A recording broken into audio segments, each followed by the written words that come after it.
તો દેશમાં રોડ અકસ્માતની ઘટના દિવસે ને દિવસે વધી રહી છે। ત્યારે ઉત્તર પ્રદેશના બલિયામાં આજે વહેલી સવારે એક કાર અને જીપ વચ્ચે ભીષણ અકસ્માત થયો હતો, જેમાં 6 લોકોના મોતના અહેવાલ મળી રહ્યા છે, જ્યારે 6 કરતાં પણ વધારે લોકો ગંભીર રીતે ઘાયલ થયા છે।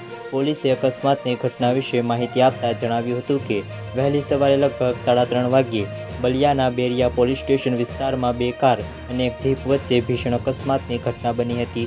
પોલીસે એ પણ જણાવ્યું કે આ તમામ લોકો ખેજુરી પોલીસ સ્ટેશન વિસ્તારના માસુમપુર ગામથી 2 માર્શલ કારમાં માંગલિક કાર્યક્રમમાંથી દોસ્તીમાં પોતાના ઘરે પરત ફરી રહ્યા હતા। આ અકસ્માત આ સમયે થયો હતો।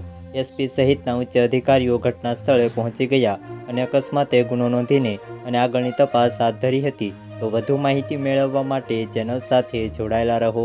વિડીયો પસંદ આવે તો વિડીયોને લાઇક કરી દેજો। ચેનલમાં નવા છો તો ચેનલને સબસ્ક્રાઈબ કરી દેજો।